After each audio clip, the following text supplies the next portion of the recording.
Glória a Deus. Renova-me, Senhor Jesus. Gente, vamos lá.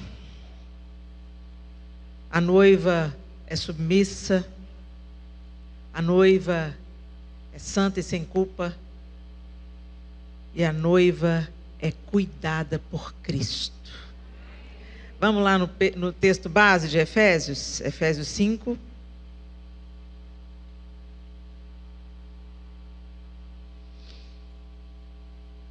E a partir do verso 28, o texto diz assim: da mesma forma, os maridos devem amar cada um a sua esposa como amam o próprio corpo. Pois o homem que ama sua esposa, na verdade, ama a si mesmo. Ninguém odeia o próprio corpo, mas o alimenta e cuida dele, como Cristo cuida da igreja. E nós somos membros de seu corpo. Por isso o homem deixa pai e mãe e se une à sua mulher, e os dois se tornam um só. Esse é um grande mistério, mas ilustra a união entre Cristo e a igreja. Alimenta e cuida dela. Agora vai comigo para Atos, capítulo 9.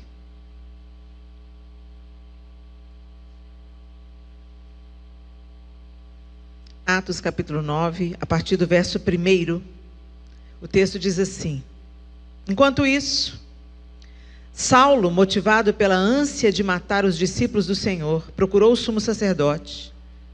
Pediu cartas para as sinagogas em Damasco, solicitando que cooperassem com a prisão de todos os seguidores do caminho, homens e mulheres, que ali encontrasse, para levá-los como prisioneiros a Jerusalém. Quando se aproximava de Damasco, de repente, uma luz do céu brilhou ao seu redor. Ele caiu no chão e ouviu uma voz lhe dizer: Saulo, Saulo, por que você me persegue? Quem és tu, Senhor? Perguntou Saulo.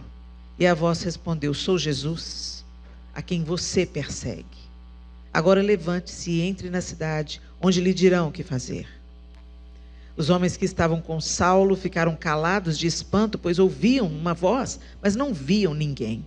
Saulo levantou-se do chão, mas ao abrir os olhos estava cego. Então o conduziram pela mão até Damasco. Lá ele permaneceu cego por 3 dias e não comeu nem bebeu coisa alguma. O texto está descrevendo para a gente a conversão de Saulo. Um judeu zeloso, fariseu de fariseus, segundo a descrição do próprio apóstolo, muito zeloso da verdade, que enxergava Jesus como um arruaceiro. E os crentes do caminho, aqueles novos convertidos, né? Vale lembrar, gente, que os novos convertidos eram judeus, ok? Depois o evangelho se expande para a Ásia Menor, alcança os gentios, mas a maioria dos convertidos eram judeus, os discípulos eram judeus, eles estavam num contexto do judaísmo. Então, aceitar Cristo como Messias prometido nas profecias, para Saulo era inadmissível. E ele não poupava esforços para perseguir aquela igreja, né, que aqui não era ainda chamada de igreja, esse nome veio mais tarde, cristãos. Eles ainda não eram chamados de cristãos, essa palavra só veio mais tarde, mas Jesus já tinha usado a palavra igreja quando ele fala: sobre essa pedra edificarei a minha igreja. E aí Saulo consegue cartas para prender pessoas que estavam se reunindo em Damasco. Ele já tinha visto o apedrejamento de Estevão, e ele estava consentindo naquele apedrejamento. Então ele estava furioso, um zelo equivocado. Mas o que eu quero chamar a atenção de vocês nesse texto: quem és tu, Senhor? Verso 5. Perguntou Saulo. E a voz respondeu: sou Jesus, a quem você persegue. Saulo não estava perseguindo Jesus. Saulo estava perseguindo a igreja. Saulo estava perseguindo os novos convertidos. Saulo estava prendendo. Para Saulo, Jesus estava morto. Jesus era só mais um dentre tantos Messias. Tantos se levantavam falando que era o Messias, morria, acabou. Na cabeça de Saulo, Jesus era só mais um. Mas esse mais um estava fazendo muito auê no meio do judaísmo. Então, ele falou, vamos abafar isso. Depois da morte de Estevão, desencadeou uma perseguição ferrenha e espalhou. Muita gente saiu de Jerusalém e foi para outros lugares. A gente vê, por exemplo, Filipe indo para outro lugar e Deus usando a vida dele para a conversão de novas pessoas. Então, às vezes, a gente pensa que a perseguição é de tudo ruim. E às vezes a gente só sai do nosso lugarzinho confortável quando Deus promove uma perseguição, vamos dizer assim, né? Nada, absolutamente nada, foge do controle do Senhor. Mas o que eu quero chamar a atenção é que é isso que Jesus diz. Você está me perseguindo. O que você faz aos meus seguidores, você está fazendo a mim. Se você está perseguindo os meus seguidores, você está perseguindo a mim. E isso evidencia o cuidado. Por isso que em Efésios, o apóstolo Paulo, falando dos maridos, ele fala, ama como a sua própria carne. E o Senhor nos amou, se entregou por nós. Ele é o padrão. Ele se entregou. E ele falou que nós também seríamos perseguidos como ele foi. Lá em Mateus, no capítulo 5, no verso 10, 12... Felizes os perseguidos por causa da justiça, pois o reino dos céus lhes pertence. Felizes são vocês quando por minha causa sofrerem zombaria e perseguição, e quando outros, mentindo, disserem todo tipo de maldade a seu respeito. Alegrem-se e exultem, porque uma grande recompensa os espera no céu. E lembrem-se de que os antigos profetas foram perseguidos da mesma forma. O Senhor alerta os seus seguidores que eles também seriam perseguidos, que eles também seriam rechaçados, que eles também não seriam benquistos. E a gente começa, mesmo que de uma forma ainda bem sutil, a perceber isso agora aqui no Ocidente, o que já acontece no Oriente há muitos anos. Agora aqui no Ocidente, você sente uma intolerância com o nome Jesus. Se você fala Deus, o Eterno, o Criador, todo mundo, né? Às vezes até ateu, que não crê em Deus, ele crê em Deus, ok, entendeu? Ele respeita, ele não fala nada. Agora, quando você fala o nome Jesus, esse nome causa desconforto. Eu me lembro, há muitos anos atrás, tem um programa lá no Brasil, eu não sei se tem ainda, ele chamava Saia Justa. Era de um canal fechado e eram 4 mulheres conversando sobre diversos assuntos, sobre a perspectiva do feminismo e do liberalismo feminino, né? E aí elas propuseram uma brincadeira naquele dia de tirarem uma letra e conversarem alguma coisa sobre aquela letra, que começava com aquela letra, sugerido por um espectador. E aí eles tiraram a caixinha J. Aí elas olharam uma para a outra, tá, e o que J, gente, liga para a gente, liga aqui para a produção para saber o que era. Jesus. Ai, gente, parece que jogou uma bomba no meio daquelas mulheres. Elas ficaram tão desconfortáveis. E elas até tentaram falar alguma coisa sobre Jesus, mas logo, logo elas perderam o rumo. E elas falaram aqui, vamos tirar outra letra. O nome de Jesus é poderoso. E ele causa extremo desconforto no inferno e naqueles que estão na escuridão. Mas o Senhor zela por nós. Ele falou que nós teríamos aflições. Aqui ele falou que nós seríamos perseguidos por causa do nome dele. Mas ele falou que estaria conosco todos os dias até a consumação do século. E ele falou mais, ele falou assim, quando vocês forem perseguidos, alegrem-se. e exultem, porque uma grande recompensa os espera no céu. E se lembrem que os antigos profetas também foram perseguidos da mesma forma. Mas quando a gente é perseguido, gente, de alguma forma, quando alguém olha torto para a gente porque a gente é cristão, será que nós estamos nos alegrando? Será que nós temos a consciência de que o Senhor cuida de nós, inclusive quando nós passamos por lutas, por provações, por rejeição ou por perseguição? Será que nós podemos confiar plenamente que o Senhor é fiel para cumprir a sua promessa de que Ele estaria conosco todos os dias até a consumação do século? Eu fico pensando, gente, os 12 apóstolos, Matias, depois eleito no lugar de Judas. Essa foi a escolha dos 11, mas o 12º, para mim, foi nesse capítulo aqui que Jesus escolheu. Um apóstolo aos gentios, porque Paulo foi enviado, sobretudo, para pregar o evangelho aos gentios, aqueles que não eram judeus.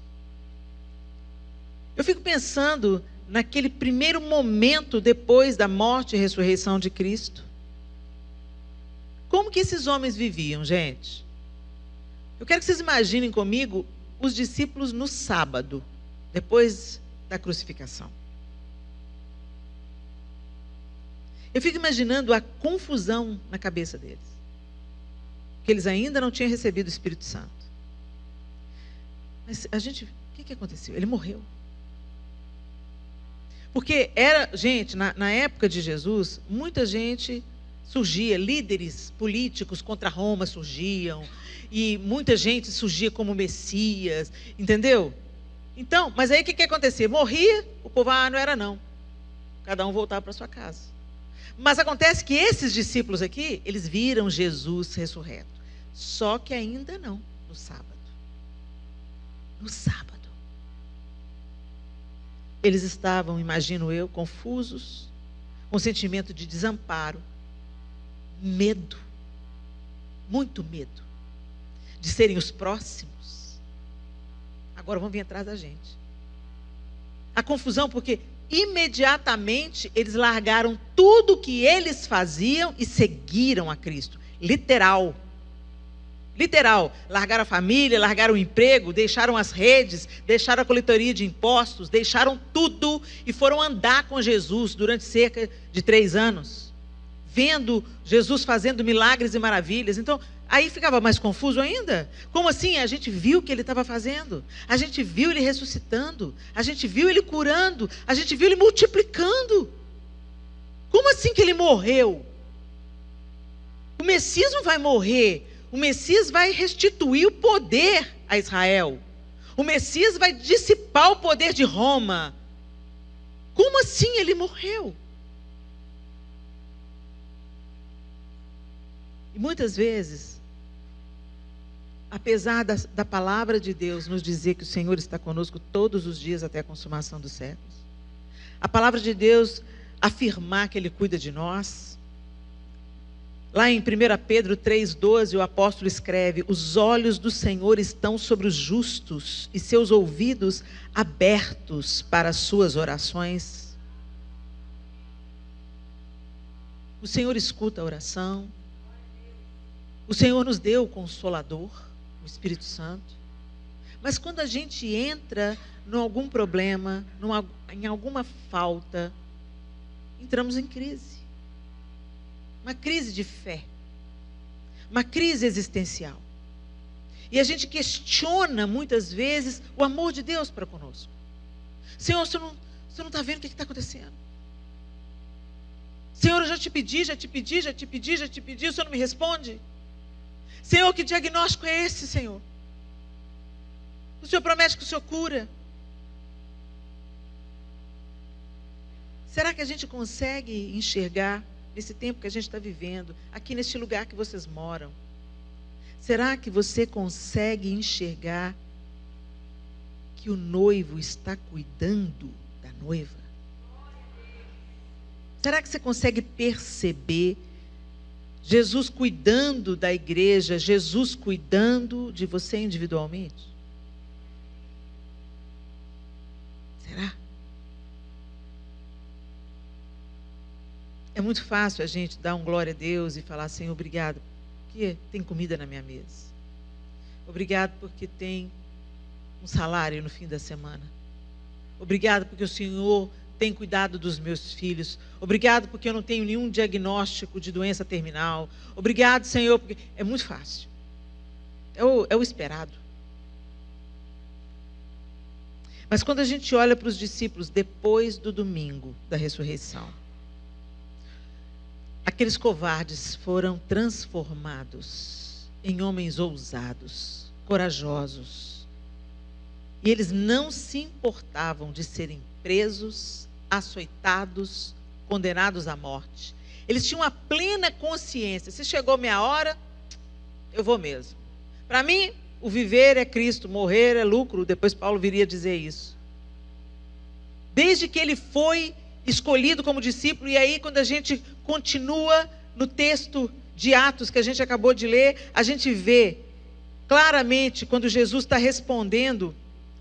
Quer ver? No verso 11, quando o Senhor fala para Ananias, o Senhor disse, vá à rua direita, à casa de Judas. Ao chegar, pergunte por um homem de Tarso chamado Saulo. Ele está orando neste momento. Mostrei-lhe numa visão um homem chamado Ananias, chegando e impondo as mãos sobre ele, para que voltasse a enxergar. Ananias, porém, respondeu, Senhor, ouvi muita gente falar das coisas horríveis que esse homem vem fazendo ao teu povo santo em Jerusalém. E ele tem autorização dos principais sacerdotes para prender todos que invocam o teu nome. O Senhor, no entanto, disse, vá, pois Saulo é o instrumento que escolhi para levar minha mensagem aos gentios e aos reis, bem como ao povo de Israel. Eu mostrarei a ele quanto deve sofrer por meu nome. Ele foi escolhido, certo? Olha que privilégio. Eu escolhi Saulo. Não pelas virtudes de Saulo.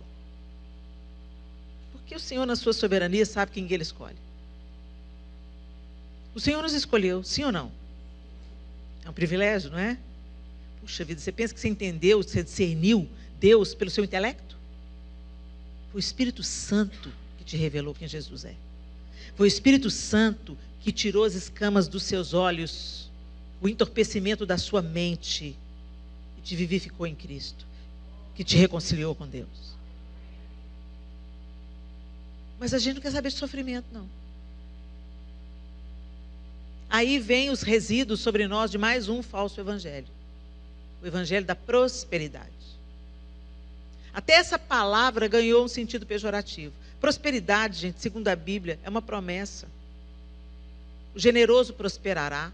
Mas prosperidade não é só sobre dinheiro, não.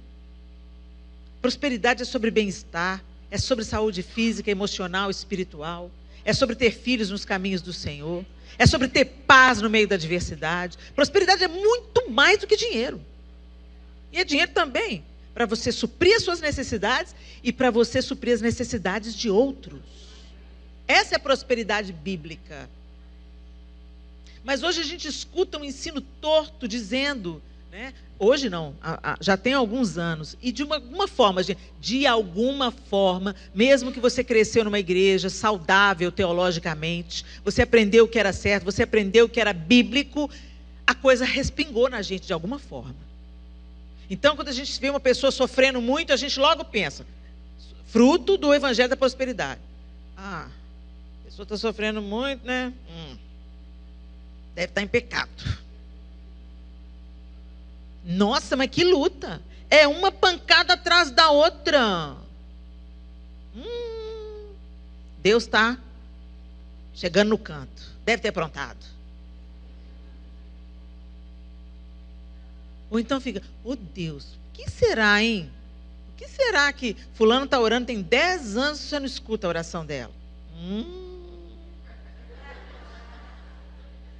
Isso é o evangelho da prosperidade que respingou em nós, gente. Porque o Senhor falou que nós teríamos sofrimentos, que nós teríamos aflições. E era para a gente se alegrar na consciência e no descanso de saber que Ele é quem cuida de mim. Ele cuida de mim no meio da bonança E Ele cuida de mim no meio da tempestade. E as tempestades vão acontecer. Gente, Jesus estava no barco fazendo a travessia do mar da Galileia, quando uma grande tempestade afligiu aquele barco. E os discípulos ficaram tão desesperados que eles questionaram: Senhor, o Senhor não se importa que a gente pereça? A gente está quase morrendo, o Senhor está dormindo? Ele tinha a paz de quem sabe o fim da história. Mas às vezes, minhas queridas, nós nos esquecemos do poder que o nosso Deus tem. E quando as coisas começam a sacudir para lá e para cá, quando uma notícia ruim vem atrás de uma notícia ruim, a primeira coisa que você questiona é o amor de Deus. Nossa, se o Senhor trata assim quem o Senhor ama, imagina quem o Senhor não ama. A gente quer culpar, a gente nunca pensa, o Senhor está me levando para a escola. A casa da aflição é a casa onde Deus constrói a nossa humildade. A casa da falta é a casa onde o Senhor constrói a nossa gratidão. A casa da dor é a casa onde o Senhor vem com um consolo. Você conhece a proporção do amor de Deus. Não é deitado eternamente em berço esplêndido. Você conhece as mãos do oleiro quando elas te apertam o suficiente para as digitais dele ficarem em você. Ele vai te apertar. O lindo é que ele sabe o quanto, o tanto, o quando e até quando. Ele sabe. Ele sabe. Eu tenho orações não respondidas. Eu tenho uma oração não respondida. E eu sempre penso, tem mais alguma coisa, né, Senhor? Vai fazendo. Vai fazendo. Eu não quero me opor àquilo que o Senhor está fazendo na minha casa. Mas eu confio que o Senhor é fiel. E que o Senhor, embora não tenha respondido do jeito que eu espero, o Senhor está ouvindo cada oração e recolhendo cada lágrima. Quando a gente lê a palavra de Deus, a gente vai ver uma série de homens e mulheres de Deus, desde o Antigo Testamento até o último livro da Bíblia, que foram apedrejados, açoitados, passaram necessidade, foram expulsos das cidades. O Senhor não amava Estevão? Estevão era um homem fiel, o primeiro diácono da igreja, um homem maravilhoso, leal, que confrontou o sistema mentiroso, expondo aquelas autoridades as profecias do Antigo Testamento e o que Jesus tinha cumprido delas. Depois vocês leem o capítulo 7 de Atos, ele é extremamente instrutivo. Estevão dá um panorama das profecias e de como Jesus as cumpriu. E o final de Estevão? Coroa? Glória? O povo aplaudindo? Os religiosos tudo se convertendo? Pedra. Até a morte. Você já imaginou o que é você morrer de pedradas?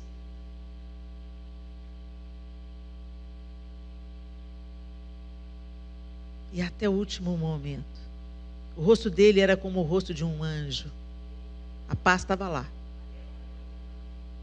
E Deus abriu os olhos dele e ele viu o Senhor, antes mesmo de dormir nele. Então, a Bíblia fala sobre isso. Por que a gente, quando chega a nossa vez de sermos moídos, da prensa da azeitona, extrair azeite da gente, a gente questionar o amor de Deus? A gente não confiar que o Senhor tem o controle? A gente enxergar como uma escola, como uma necessidade que a nossa alma tem, porque você pode lembrar aí na sua história, o tempo que você mais aprendeu a valorizar coisas na sua vida foi o tempo que você teve falta. Foi o tempo que você perdeu. Foi o tempo que as coisas não estavam boas. Foi às vezes na casa do luto que você aprendeu muita coisa. Quando está tudo bem, a gente aprende tão pouco. Na verdade, às vezes, a gente nem lembra de agradecer a Deus pela bênção. A gente trata como se fosse mais do que obrigação do Senhor cuidar de nós e está tudo bem.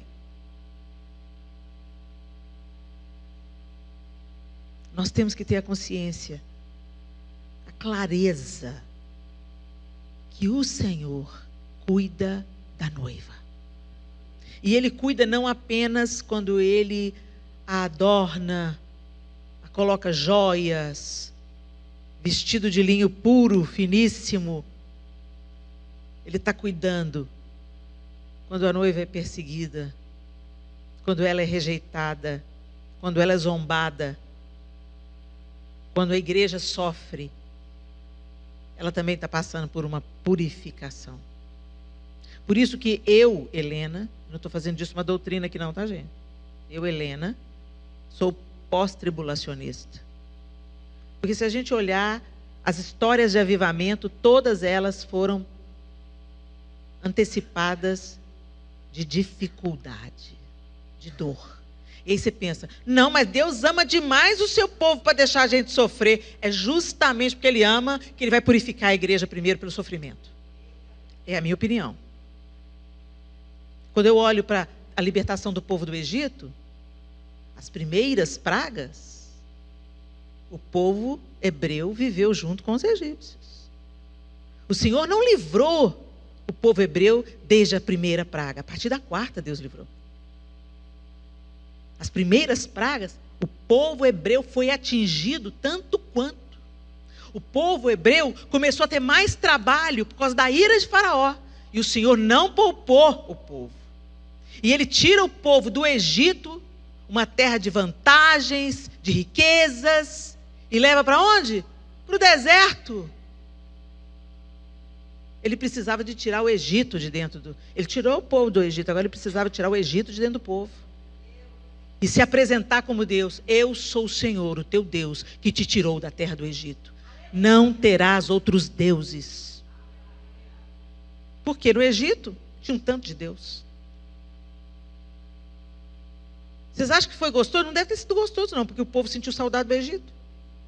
Ah, que saudade da cebola, do alho. Ah, que saudade da carne.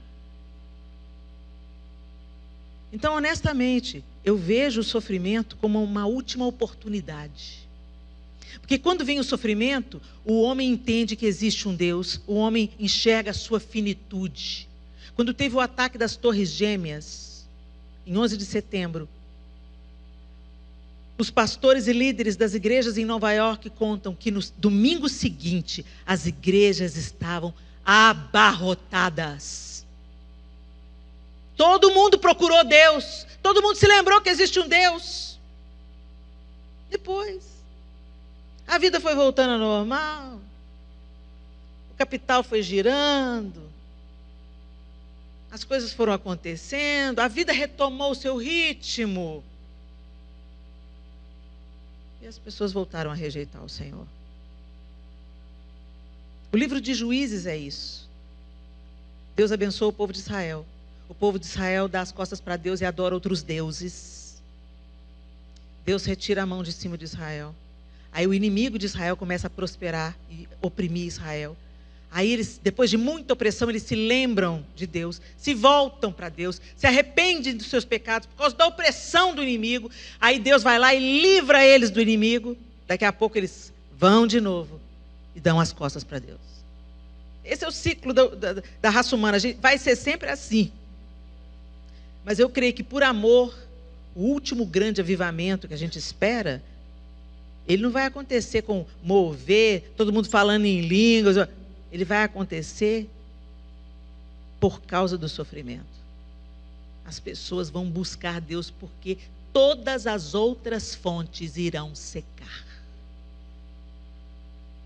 Eu espero que Ele encontre a noiva pronta para acolher, para cuidar, para discipular, para ensinar.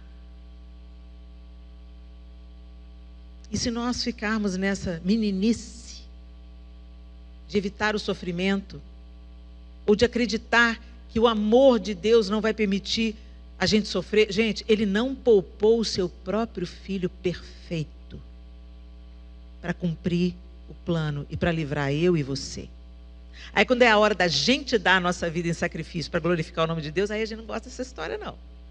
Ô, Jesus morreu por mim, aleluia, agora é sua vez, morre também. Ah, não, Senhor. Olha para os discípulos. Quando eu lancei meu primeiro livro, as pessoas vinham na fila para eu autografar o livro, dar uma dedicatória, e ela sentava e dizia, nossa, Helena, chegou a sua vez, hein? Deus te honrou. Um falou, me incomodou, foi ver outro, falou a mesma coisa. Falou, começou a repetir. Ah, Helena, a gente está tão feliz, Deus te levantou, Deus está te honrando. Por causa de um livro? Porque Ele está me dando visibilidade? A visibilidade me traz mais problema do que bênção.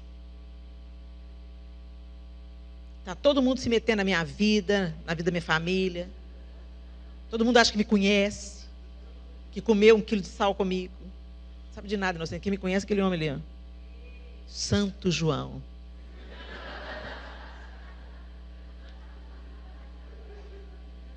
Visibilidade, fama. Isso não é sinal que Deus está te honrando, não. Olha quanta gente ruim que é famosa aí. Quanta gente que é parceira do... E tá aí, ó. Tá aí fazendo sucesso. Então a fama humana, gente, ela é efêmera, passageira. Como a gente viu aqui ontem, né? Ninguém lembra quem ganhou o Oscar do ano passado. Mas é tão interessante como a gente acha que isso é honra. Aí eu comecei a pensar assim, eu entrei em crise. O que esse povo está falando que Deus está me honrando? Ele não honrou os apóstolos? Todos eles foram assassinados, exceto João, que foi exilado. Eles eram colocados em touros de incandescente, de bronze, queimados vivos, partidos ao meio, crucificados de cabeça para baixo. Deus não honrou? Eles não temeram. Eles não recuaram. Eles foram até o fim. E nós estamos aqui até hoje, comendo o fruto da vida desses homens. E que legado a gente vai deixar? Se vier outra geração.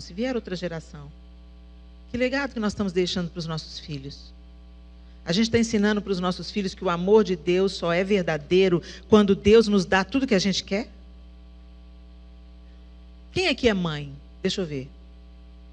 Uau, grande parte. Se você é uma boa mãe, você sabe que você não pode dar para o seu filho tudo que ele quer na hora que ele quer. Certo ou errado, gente? Se você der para o seu filho tudo que ele quer, na hora que ele quer, eu quero te dizer, você está criando um pequeno tirano e você está aleijando o seu filho. Porque a vida não trata assim o nosso filho. A vida vai frustrar o nosso filho. E quando a vida frustra, mamãe e papai não frustrou, mas a vida frustra, aí corta os pulsos. Ou busca guarida na droga, consolo. Quem ama sabe que precisa dar limite. Às vezes o seu filho não vai entender quando você fala, não vai na casa de fulano. Mas todo mundo vai, mas você não é todo mundo.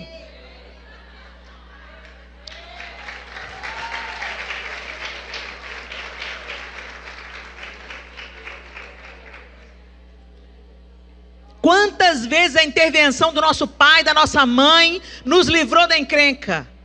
Seu bico veio aqui na frente na hora do não do seu pai. Você pensou, ele está me perseguindo. Ele não quer a minha felicidade. Aí você se torna mãe, pai, aí a ficha cai, né? Minha mãe estava certa. Obrigada. Se a gente quer mal, se a gente tem um mínimo de equilíbrio, a gente sabe dar boas dádivas aos nossos filhos. Imagina um Deus que é perfeito. A vara de Deus não é desamor. O não de Deus não é abandono. O espera de Deus é treinamento. Tem um ditado lá em Minas que diz que pé de galinha não mata pinto. Você já viu a galinha pisando nos pintinhos? Ela pisa sem dó. Ela vai passando por cima dos pintinhos, as cabecinhas deles saindo no meio dos dedos delas. Não sei se chama dedo, né, gente? E você pensa, meu Deus, ai meu Deus, ai meu Deus. Não. Aí ele levanta, sacode e vai. Deus sabe até onde Ele vai com a gente. Às vezes você entra num processo de cura, de libertação, Deus está batendo seu ego, Deus precisa te levar para o caminho da humilhação, Deus precisa abaixar o seu tupete, vamos falar no popular, né? Deus precisa dar uma podadinha na sua língua, né? Aí Ele fala, vem com o papai, vem com o papai, vamos ali dar uma voltinha no vale, vamos? Mas eu vou estar com você, eu vou estar com você. E você atravessa o vale e sai do outro lado, uma pessoa melhor. Então não despreze.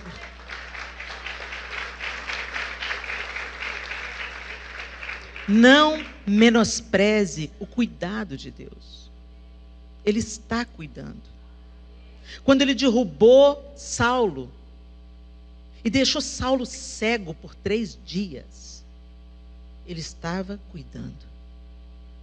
Quando Ele permitiu cada açoite, cada prisão, cada rejeição que o apóstolo Paulo sofreu, Ele estava aperfeiçoando. Por isso que Paulo, vocês acham como que Paulo falou assim, eu aprendi a estar contente em toda e qualquer situação. Eu posso ser afligido, eu posso ter necessidade e posso ter fartura. A gente gosta muito de isolar a frase, né? Posso todas as coisas naquele que me fortalece. É uma frase bonita, né? Triunfalista. Mas lê os versículos acima. Eu aprendi. Eu posso ser açoitado, eu posso ser preso, eu posso todas as coisas. Eu posso passar necessidade, eu posso passar fome. Eu posso todas as coisas. A gente vê, eu posso todas as coisas como eu posso tudo de bom. Posso vencer o diabo, posso dar ordem às enfermidades para que deixem um corpo, tão espiritual. E sofrer, você pode? E ter falta, você pode? Perder o emprego, você pode? Se aprender a depender de Deus e não do seu braço, você pode? O que eu quero te dizer é que eu não sei o que você já passou até aqui. Eu não sei o que você está passando. E eu não sei o que você vai passar. Nem eu. Eu sei o que eu já passei, eu sei o que eu estou passando. Mas eu não tenho ideia do que eu vou passar. E por mais que dá um frio assim na barriga, porque eu sei que o que eu tiver que passar, eu vou passar, o Senhor vai estar comigo. No ano passado, o João descobriu um câncer. Ele foi fazer um exame de rotina.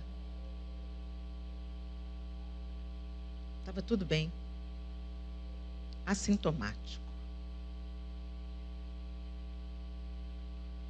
A princípio eram 2 nódulos. Em 2 meses virou 4 nódulos.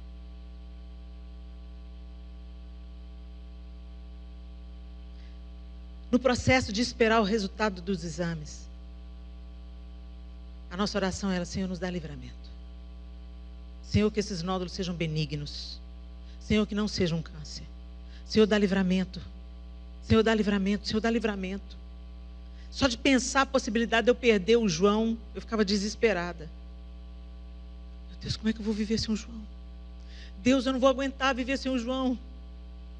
E Deus falava comigo, você só não pode viver sem mim.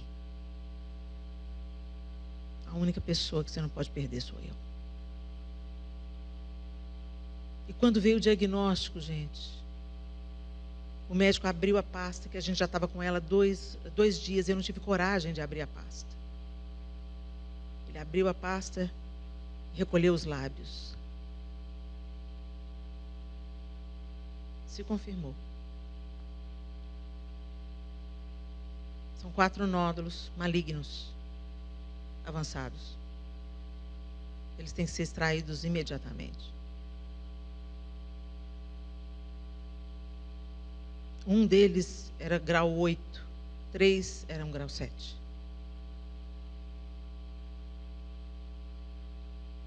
E toda a minha aflição, pré-resultado, virou paz. Porque poucos dias antes da gente ter os resultados dos exames, nós fomos ao Espírito Santo.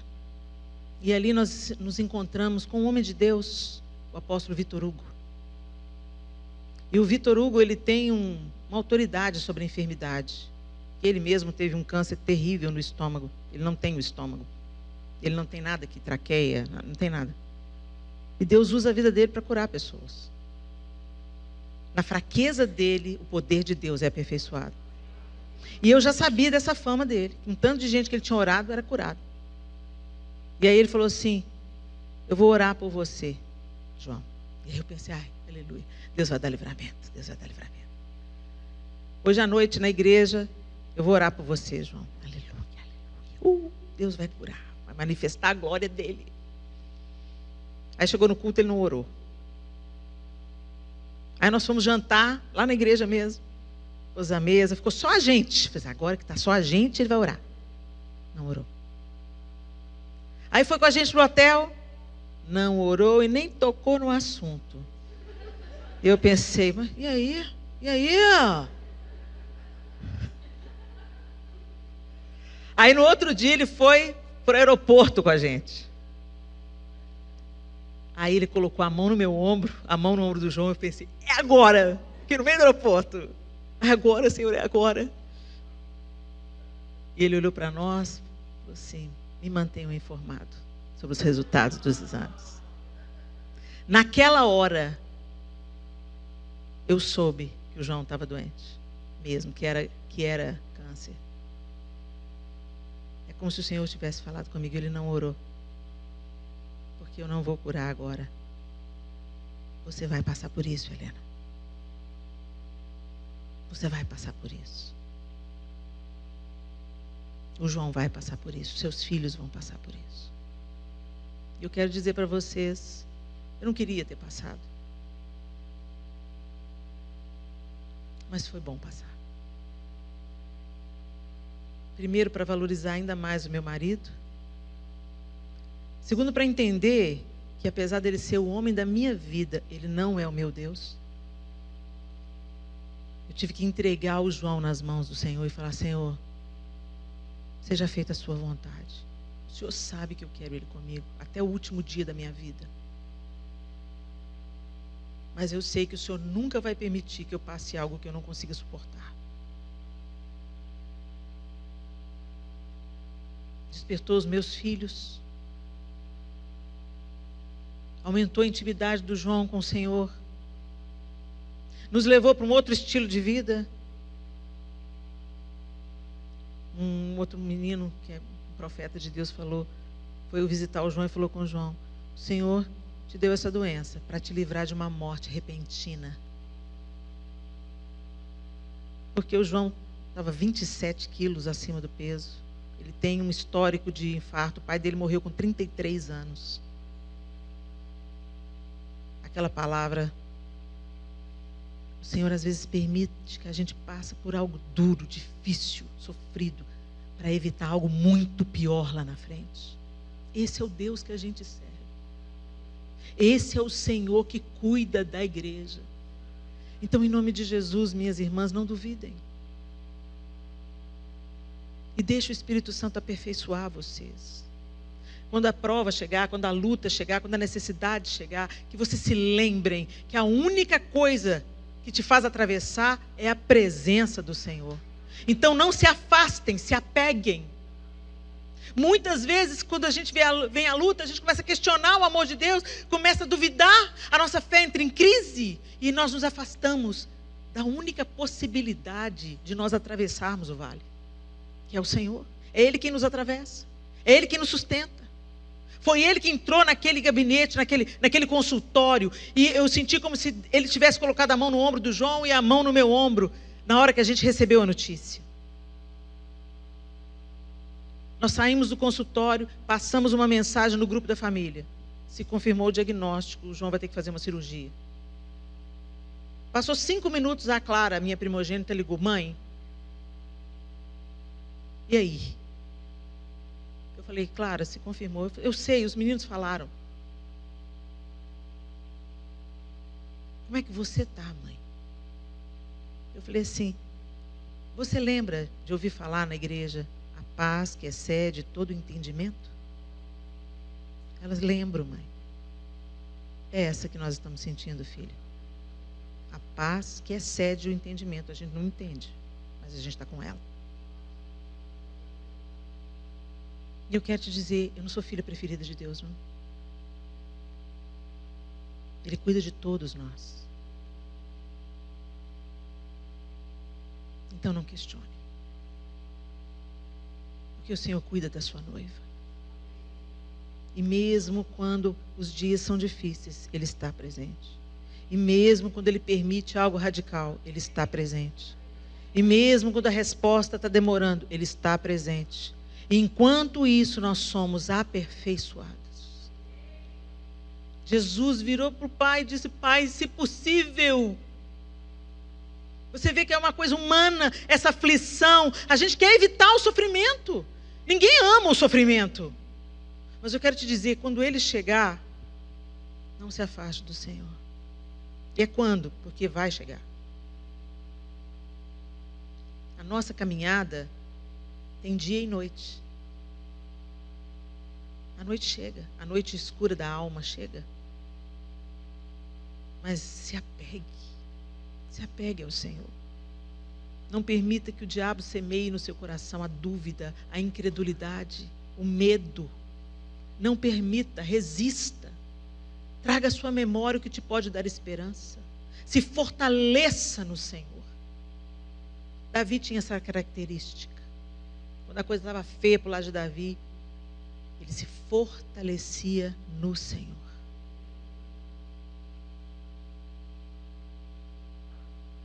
No dia da aflição,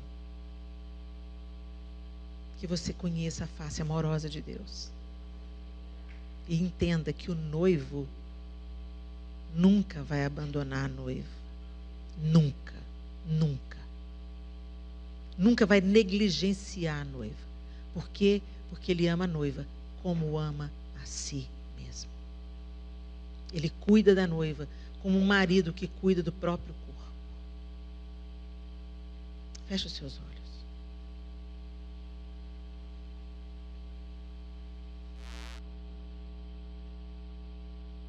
Às vezes você chegou aqui hoje no meio de um turbilhão. As coisas não estão exatamente como você pensou. Você está vivendo o que você não queria viver. A primeira coisa é: se volte para Deus e se arrependa. Porque tem lutas que nós vivemos que não é o trabalhar de Deus. É consequência do pecado mesmo. A gente faz escolhas erradas e quando as consequências chegam, a gente quer evitá-las. Não tem jeito, gente. A gente vai colher daquilo que a gente planta. Mas se você já passou a visão geral, você entendeu que você já fez as pazes com Deus. Você não está divorciada de Deus pelo pecado. Está tudo certo entre você e seu pai. Entre você e o noivo. Você não está brigada com seu noivo. Então entenda que Ele está te dando uma oportunidade de aperfeiçoamento.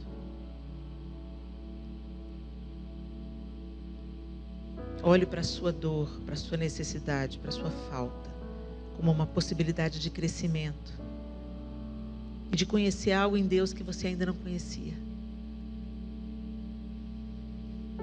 Em muitos momentos de necessidade extrema, eu pensei: meu Deus, como é que, no meio da pandemia, como é que vai ser? Todas as agendas caíram, Senhor. Não tem como vender livro. As igrejas não podem ofertar na minha vida. Como é que nós vamos pagar nossas contas, Deus?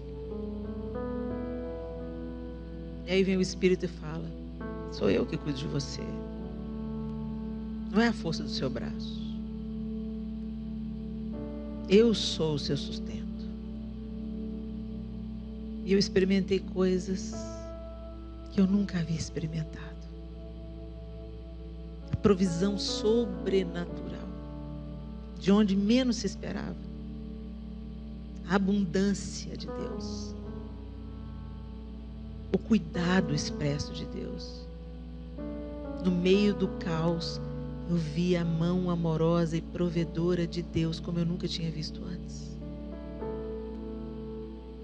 Não apenas não me faltou, sobejou, para que eu pudesse abençoar outras pessoas.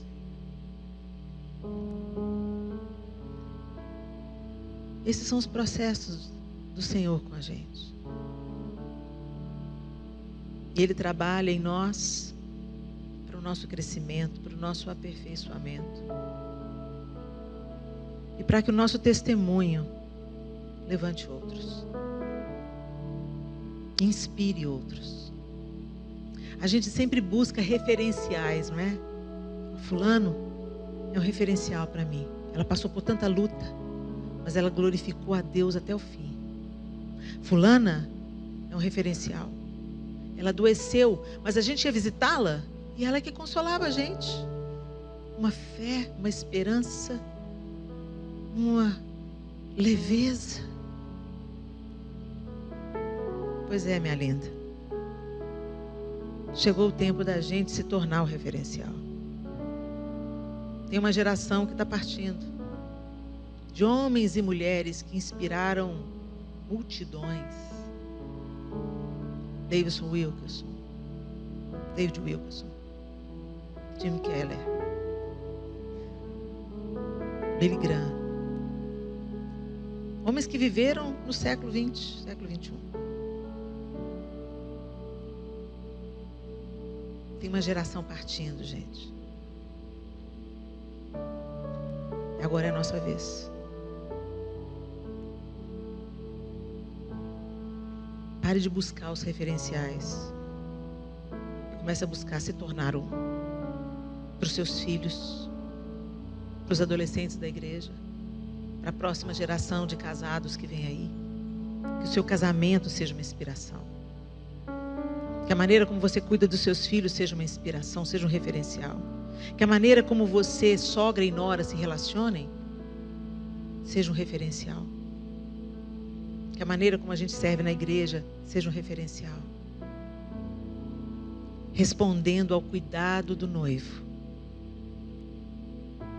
Que a noiva seja adornada com as vestes brancas de linho puríssimo, os atos de justiça do povo santo.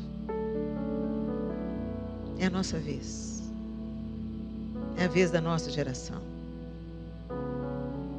Vocês têm recebido tanto, nós temos recebido tanto. Não é só para nos abastecermos, nos refastelarmos, mas para isso nos transformar de tal maneira que vai abençoar a geração que está vindo atrás da gente.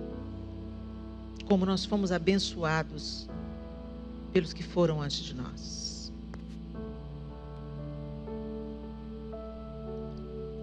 Senhor, nós bendizemos o Senhor, seu santo e poderoso nome. Obrigada, Senhor, porque no meio da adversidade conhecemos a sua face amorosa. Obrigada pelo teu livramento. Obrigada porque o Senhor vai nos sustentar no dia mau. Obrigada porque é a tua mão que nos mantém de pé. É só por causa do Senhor que nós estamos de pé. Foi por causa do Senhor que nós vencemos o que já vencemos até aqui. E é por causa do Senhor que nós vamos vencer. Pela graça. Que a gente enxergue, Senhor, a tua permissão, o teu amor, o teu cuidado, mesmo nos dias difíceis. E que nos dias bons, calmos, a gente não seja como aqueles outros 9 cegos. Que a gente reconheça o Senhor em todos os nossos caminhos. nos difíceis e nos bons, no dia ou na noite. Que a gente perceba a sua mão amorosa. Que as nossas lamparinas estejam acesas, Deus, apontando e iluminando o caminho de quem vem atrás da gente.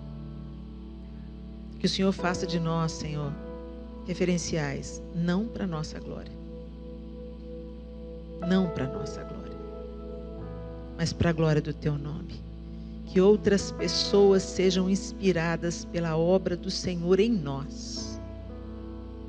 E que eles desejem, de todo o coração, pertencer também ao Senhor.